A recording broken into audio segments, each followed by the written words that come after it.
Hey everyone, get ready to go on a deep dive into a story wilder than any video game you've ever played. Yeah, this one's a real doozy. We're talking about the rise and fall of Atari. The company that basically invented the whole video game industry as we know it. Exactly. And we've got some amazing sources for this deep dive. Oh, yeah. We're talking first-hand accounts from the engineers, Wow. the executives, even the folks who designed those iconic games. It's like we've got backstage passes to one of the biggest revolutions in tech history. Totally. Well- It's going to be fascinating to hear how Atari went from this little startup to a global phenomenon. Taking over living rooms and arcades everywhere. Absolutely. But before we get to Atari and that whole craze, Right. we've got to go back to the very beginning, Okay. the true genesis of video games. I'm listening. And that starts with a name you might not know, Ralph Baer, Okay. often called the father of video games. Interesting. Now picture this. It's the 1960s. Okay. TVs were just these big clunky boxes, right? Yeah, for just watching shows. And Baer comes along with this radical idea. What if we could actually interact with the screen? Exactly. And he didn't just talk about it. He actually built it. He created this prototype called the Brown Box, Never heard of that one. which was basically the great-granddaddy of every game console we have today. Wow, seriously? Yeah, it had swappable game modules for different games. Really? Think like ping pong, even a light gun for shooting games. Wow, that's incredible for the 60s. Right, totally ahead of its time. So he was thinking big even back then. He was. But here's the thing. Baer mainly saw this as educational technology. Really? Yeah, it took someone like Nolan Bushnell, the founder of Atari, to see the real fun factor. Ah, so Bushnell's the one who saw the entertainment potential. Exactly. He took one look at the brown box and thought, this is amazing. Uh-huh, I can imagine. But let's make it fun, easy for anyone to pick up and play. Make it a hit. Exactly. And that was the birth of Atari. Wow, so that brings us to Pong, right? Oh, yes. What? Pong, the game that launched Atari into the stratosphere. 2 paddles, a dot bouncing back and forth. Seems so simple now. It does. But back then, it was a cultural phenomenon. Arcades were packed. Everyone was hooked. Why do you think Pong captured people's imaginations so much? I think it was that simplicity, Yeah, easy to learn. but hard to master. Right. Plus, it was social. You should play with friends, family. Exactly. And just Yeah. that idea of interacting with the screen like that. Was revolutionary back then? I bet. And Atari didn't stop there, did they? Oh, no. They saw the potential to bring that arcade experience. Right into people's homes. And that's how the Atari 2600 was born. The 2600, man, that was a game changer. Totally. Suddenly, families could play those arcade hits. Right, in their own living room. And that's when the home console market exploded. Atari was leading the charge. But, you know what they say, right? With great success come... A few headaches along the way. Oh, yeah. And in Atari's case, It was patent wars. Magnavox, the company that licensed Baer's patents, Right, the original patents. saw Pong and thought, hang on a second, That's a ripoff. and decided to take Atari to court. Classic David versus Goliath. Except in this case, David had to pay up.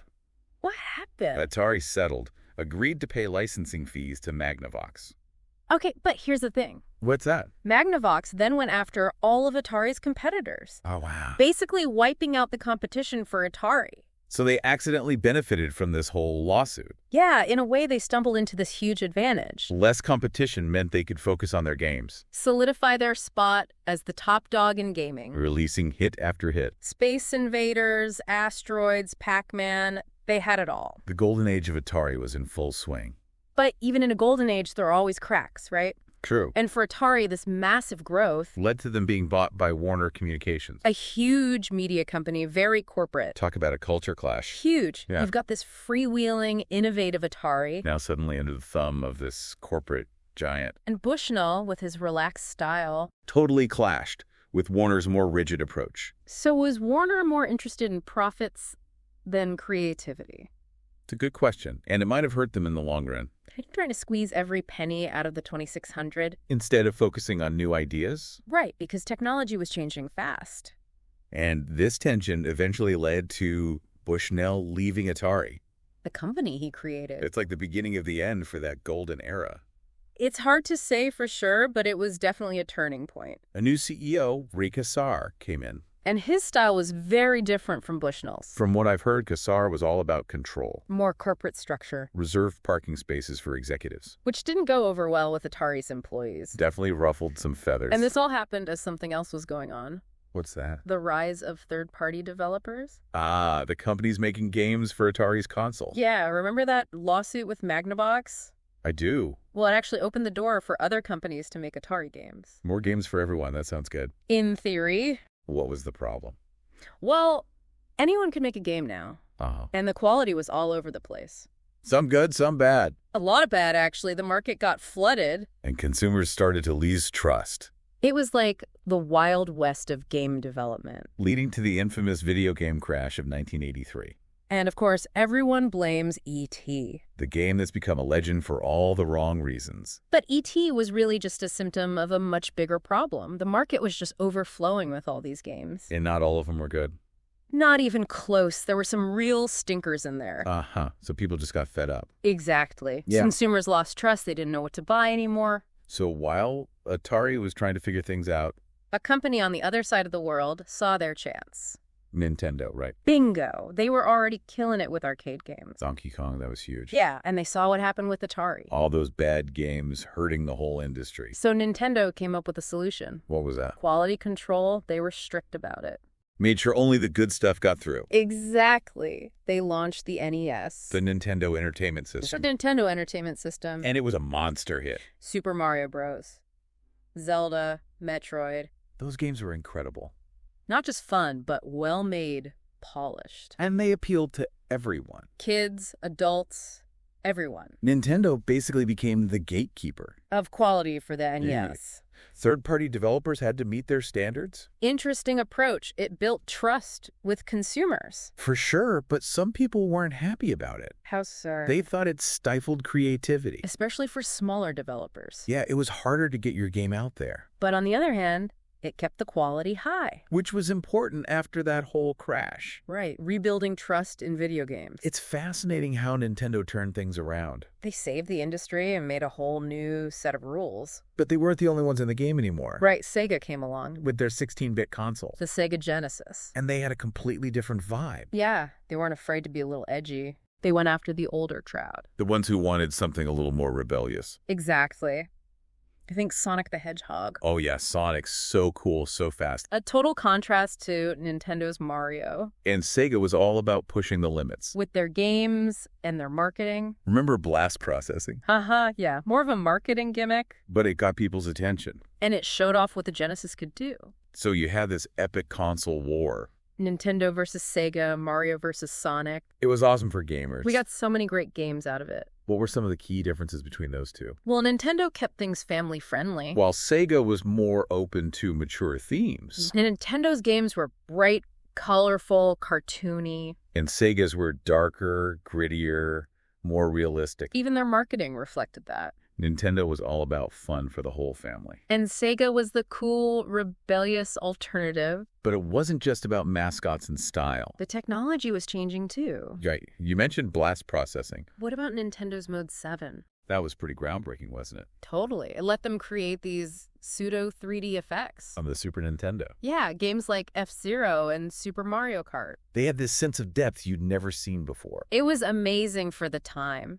So while all this was happening, a new controversy was brewing. Video games were getting more realistic. And with that came more mature themes. Violence in particular. Games like Mortal Kombat pushed the boundary. With those graphic fatalities. And it sparked a huge debate. People were worried about the impact on kids. Parents, politicians, even some developers. It went all the way to Congress, didn't it? Yeah, those hearings on video game violence were intense.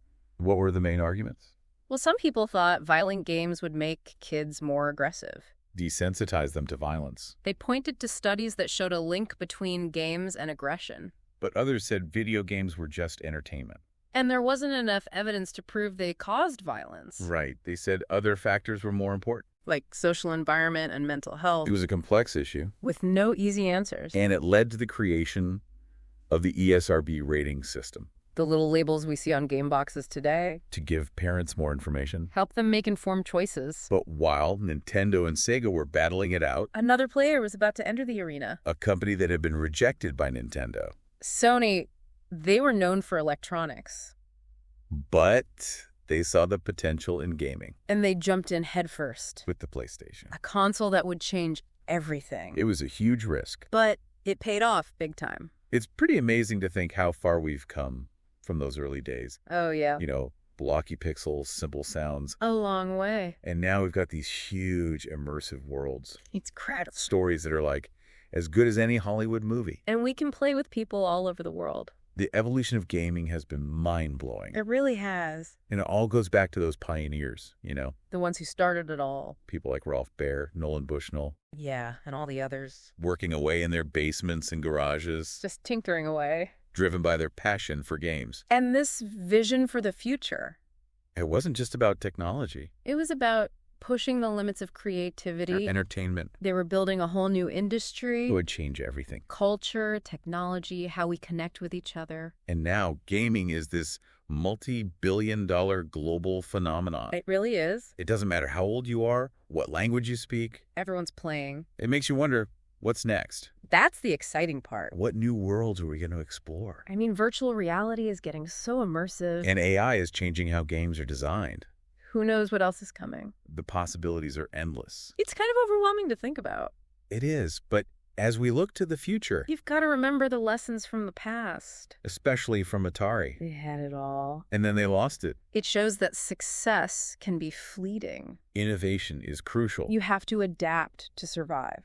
The gaming industry is always changing. It's competitive, it's dynamic. It rewards the risk takers. The ones who aren't afraid to try new things. Atari's story is a reminder of that, It's a cautionary tale.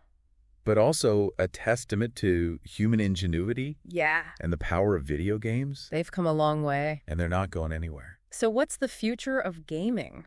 That's up to all of us. The players, the developers, the dreamers. What will you create? What stories will you tell? What worlds will you explore? Keep playing, keep dreaming, keep pushing the boundaries. The world of gaming is just getting started. The best is yet to come. And that's our deep dive into the rise and fall of Atari. Thanks for joining us. We'll see you next time.